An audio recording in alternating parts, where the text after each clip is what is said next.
atau di tengah-tengah perkebunan tadi, Rasul menyuruh sahabatnya, yaitu Ibnu Mas'ud atau Abdullah bin Mas'ud. Untuk apa?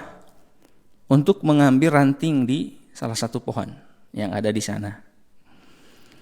Setelahnya ada perintah dan usulan dari Rasul untuk mengambil ranting, lalu siapa? Ibnu Mas'ud naik ke pohon tadi. Apa yang diambil? Ranting ya. Sebutkan di itu pohonnya pohon arok katanya, pohon arok. Untuk apa mengambil ranting tadi? Untuk apa? Ya ja'ani siwakan min arok katanya. Untuk bersiwak. Ya Rasul itu pergi berangkat kerja juga menyempatkan untuk menggosok giginya, untuk membersihkan mulutnya. Kemudian pas ketika Ibnu Mas'ud naik ke pohon tadi, sontak para sahabat yang lain melihat dari bawah langsung tertawa. Menertawakan siapa? Ibnu Mas'ud. Apa yang ditertawakan? Ada yang tahu nggak? Betisnya Ibnu Mas'ud, coba. Kok bisa betis bisa bikin tertawa? Bisa nggak? Bisa. Kenapa? Karena betisnya Ibnu Mas'ud itu sangat kecil, ramping gitu ya, kurus. Saking kurusnya lebih kurus gitu ya, sehingga para sahabat spontan melihat betisnya tertawa. Sedangkan para sahabat yang lain kekar-kekar, kakinya besar-besar. Ini Ibnu Mas'ud kakinya kurus. Dan memang ketika di dalam riwayat lain, Umar kalau duduk ini, Ibnu Mas'ud berdiri. Jadi Ibnu Mas'ud berdiri, Umar mah duduk. Ya. Saking kecilnya badan Ibnu Mas'ud. Nah, ketika itu terdengar oleh Rasulullah, menarik perhatian Rasulullah, sehingga akhirnya Rasul datang ke sahabat yang tadi. Matadhakun katanya. Apa yang kalian tertawakan? Kemudian apa kata Rasul? Betisnya Ibnu Mas'ud, betisnya ini satu betis saja, kamu yang tertawakan tadi lebih berat timbangannya nanti di akhirat daripada gunung Uhud katanya. Kebayang nggak? Cuman betis, tapi dibandingkan dengan gunung Uhud yang panjangnya 8 km kurang lebih berat betis yang krempeng tadi. Kenapa? Ada yang tahu nggak? Karena Ibnu Mas'ud dikenal dengan seorang mujahid, seorang hafal Quran, sering berdakwah, bahkan bela-belaan. Ibnu Mas'ud itu ketika turunnya surah Ar-Rahman dan mereka untuk kafir Quraisy berkumpul di tempat tertentu, kemudian datang Ibnu Mas'ud dengan melantunkan surah Ar-Rahman, sehingga digebukin anak kecil, badan kecil digebukin sama orang yang gede-gede. Kebayang nggak? Hampir sekarat, hampir mati gitu ya. Tapi setelahnya dipukul habis-habisan oleh orang kafir Quraisy, dibawa ke Rasul. Saya akan pergi lagi katanya. Taruhannya nyawa kan. Saya akan pergi lagi. Jangan, kata Rasul. Kamu lebih baik istirahat. Karena kondisi fisiknya sangat memprihatinkan. Karena sudah disiksa ya oleh kafir Quraisy. Saking kuatnya iman beliau untuk berdakwah menyampaikan Al-Qur'an, Al-Islam. Nah, ketika tadi di kebun tadi ditertawakan oleh sahabat, pelajaran dari tadi ya, kejadian tadi adalah yang pertama disebutkan, karena bab ini di dalam bab yang disebutkan berangkat pergi untuk bekerja. Bisa jadi berangkat pergi bekerja itu bukan hanya secara zahirnya bisa saja keluar ya. Tapi untuk yang antum seperti ini gimana? Kerja antum apa? Bahkan orang yang sudah bekerja itu lebih mulia. Karena apa? Karena minimalnya tidak menjadi beban orang lain. Maksudnya orang tua. Terlebih ya. Nah, bagi antum semua, bagaimana caranya supaya bisa mempraktikkan tersebut? Kegiatan sehari-hari antum bisa dipakai untuk apa? Kebaikan. Mau apapun itu di pesantren ya. Karena antum belum bekerja ya, karena ada program hafal di sini, ya fokus dengan pekerjaan antum untuk menghafal hafalan. Mengkaji ilmu, memahami Al-Qur'an, semuanya harus antum lakukan. Jangan sampai ada sifat seperti ini. Antum dimudahkan ngafal sama Allah, tapi antum malah malas-malasan karena merasa sudah hafal. Justru di situ ada nilai menyepelekan sesuatu. Maka jangan seperti itu. Setidaknya ya, ketika antum diberikan pemahaman atau kualitas menghafal antum lebih baik ataupun mudah sekali dalam menghafal, maka setidaknya antum bisa menjaga hafalan tersebut. Jangan sampai antum merasa sepele, merasa sudah hafal, diamkan saja, nanti juga hafal lagi, gampang lagi. Bisa jadi suatu saat antum disusahkan dalam menghafal. Jangan sampai seperti itu. Kalau secara zahirnya Rasulullah pergi untuk bekerja bersama para sahabat. Jadi Rasul itu mencontohkan bekerja kepada para sahabat. Semangat bekerja gitu ya. Pagi-pagi berangkat gitu ya ke kebun. Lalu tidak lupa tadi meskipun berangkat bekerja, kadang ada orang yang lupa dengan gosok gigi kalau berangkat subuh-subuh, ada. Sehingga akhirnya dia lupa dengan membersihkan mulut. Bukan hanya hal ibadah saja ya. Di luar ibadah pun itu harus menjaga kebersihan. Dan Rasul mencontohkan kepada para sahabat seperti tadi. Kemudian pelajaran kedua, di situ ada amar ma'ruf nahi mungkar. Apa yang dicontohkan Rasul manakala ada seseorang yang menertawakan kekurangan fisik seseorang, Rasul tegur gitu ya. Nah, bisa jadi antum nih menemukan hal seperti ini. Bisa jadi antum yang menertawakan kekurangan fisik seseorang, atau bisa jadi antum melihat orang yang menertawakan kekurangan fisik seseorang. Bagaimana caranya menyikapinya? Ketika antum ingat dengan hadis ini, maka antum tidak akan menertawakan kekurangan fisik orang. Karena itu dilarang oleh Rasul. Maka sebaliknya, ketika antum melihat teman antum menertawakan kekurangan fisik salah seorang di antara antum atau orang lain, maka antum siap-siap untuk menegur. Dengan diingatkan dengan hadis ini. Rasul juga menegur para sahabat supaya tidak merendahkan atau menertawakan fisik seseorang. Karena nggak boleh kekurangan fisik menjadi bahan tertawaan. Saya sudah pernah sampaikan di pertemuan sebelum-sebelumnya, kekurangan fisik tidak boleh dijadikan bahan tertawaan.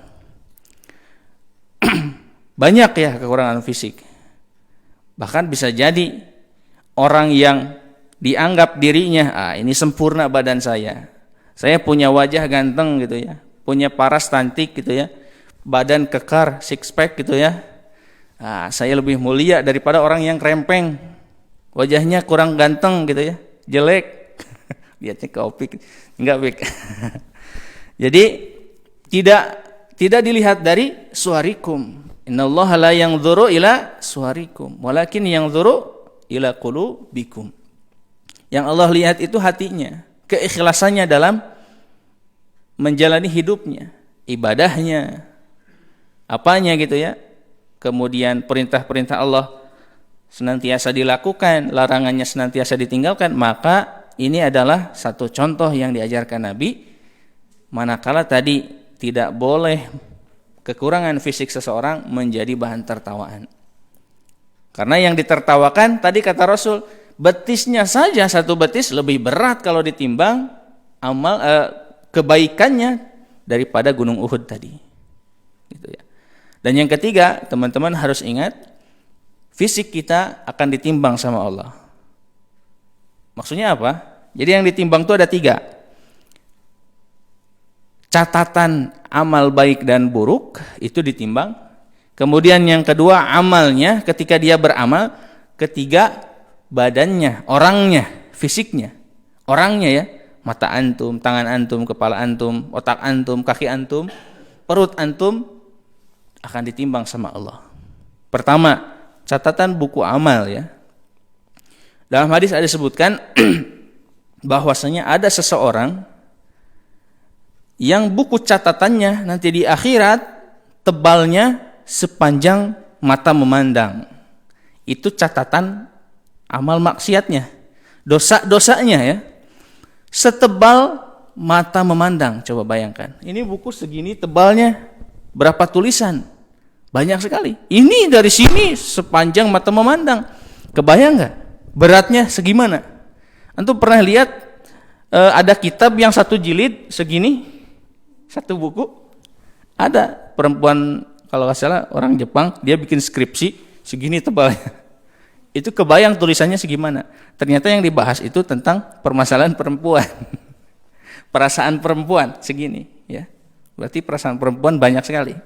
Nah, ini orang ini nanti di akhirat tebal buku atau catatan amal buruknya, dosa-dosanya setebal pandangan mata sejauh mata memandang. Dari sini mungkin ke ujung Garut, kebayang, atau ke ujung Cicalengka, kebayang nggak? Tapi amal solihnya hanya selembar saja. Kebayang nggak? Dosanya numpuk, tapi amal solihnya selembar. Melainkan kata Allah, selembar ini lebih berat, amal yang solih ini lebih berat daripada timbangan dosa-dosanya. Apa yang isi dalam satu lembar itu? La ilaha illallah. Kita meyakini Allah tidak ada Tuhan selainnya, itu lebih berat amalnya meskipun dosa-dosa yang banyak. Berarti saya nggak usah sholat dong, nggak usah ngapal Quran, udah punya syahadat aja. Jangan, bukan seperti itu. Bisa jadi antum sudah menyepelekan seperti itu, antum mendapatkan dosa juga ya. Jangan sampai. Nah, lafaz Allah atau la ilaha illallah Muhammadar Rasulullah itu lebih berat timbangannya daripada catatan dosa-dosa tadi. Intinya kita beriman kepada Allah. Bukan terlebih. Dan kewajiban setelahnya beriman, kita melaksanakan perintah-perintah Allah, menjauhi larangan-larangannya. Jangan hanya kita punya keimanan seperti itu saja tanpa melakukan apa? Amal kebaikan. Nah, jadi yang ditimbang itu tadi apa? Catatan amal kebaikan dan keburukan. Yang kedua, amalnya. Dia beramal apa? Sedekah, sholatkah, atau zikir, baca Quran, ngafal Quran, thalabul ilmi, banyak sekali. Nah, itu menjadi catatan berat timbangan keburukan, amal buruk dan amal kebaikan. Bisa saja kebayang gimana caranya kok amal bisa ditimbang. Mudah bagi Allah. Sesuatu yang tidak ada takarannya bisa menjadi berat untuk dirubah. Tidak ada yang tidak mungkin. Amal yang kita fata morgana mungkin terlihat, enggak terlihat ya. Sudah dilakukan menjadi apa gitu. Kalau catatan kelihatan, ada bukunya, ada penanya, nah itu menjadi berat. Tapi ini amalnya tidak terlihat. Tapi bisa jadi Allah memudahkan ya baginya, dimudahkan hal yang tadinya tidak terlihat menjadi terlihat dan bisa ditimbang. Maka amal solih juga akan ada timbangannya. Berat mana amal solih atau amal buruk? Nah, akan ditimbang dari hal tersebut. Dan terakhir adalah orangnya. Orangnya itu tangannya dipakai untuk apa gitu ya. Lisannya dipakai untuk apa? Matanya dipakai memandang untuk apa? Pikirannya dipakai untuk apa? Nah, itu juga akan ditimbang. Bisa jadi dia melakukan amal buruk dan bisa jadi dia melakukan amal solih. Dua-duanya akan ditimbang. Maka teman-teman yang dirahmati Allah, jangan pernah tadi ya menyepelekan atau menertawakan kekurangan fisik orang. Karena Rasul akan sudah melarang kepada para sahabat dan diajarkan kepada kita dengan cara seperti itu tidak baik. Bisa jadi orang yang kita tertawakan dia adalah orang solih, calon masuk surga, atau dia yang disayang sama Allah, senantiasa diampuni Allah. Dengan lisan kita sudah mentertawakan, maka dosa-dosa kita akan bertambah. Atau amal kebaikan kita akan pindah kepada orang yang kita tertawakan. Wallahu a'lam bishawab. Mudah-mudahan bisa bermanfaat untuk saya pribadi khususnya dan umumnya untuk antum dan antuna semua. Jaga kesehatan, jaga kebersihan. tetap semangat dalam menghafal, meskipun susah tetap jalani. Jangan sampai kekurangan yang ada di antum menjadikan antum putus semangat. Karena orang yang jiwanya besar, orang yang punya keinginan besar akan tercapai keinginannya manakala dia akan ketika dia menjalani keinginan tersebut secara istiqomah. Bisa jadi yang dia inginkan ini 1 tahun harus dapat nih, tapi ternyata yang Allah takdirkan 2 tahun. Atau bisa jadi dia berkeinginan 1 tahun harus beres nih, ternyata setengah tahun bisa beres. Nah, bisa jadi seperti itu. Tekad yang kuat akan menghasilkan capaian yang luar biasa. Maka jangan lupa juga berdoa, semoga Allah mudahkan ikhtiar antum semua. Barakallahu fikum. Subhanakallahumma wa bihamdik asyhadu an la ilaha illa anta astaghfiruka wa atubu ilaik. Wassalamualaikum warahmatullahi wabarakatuh.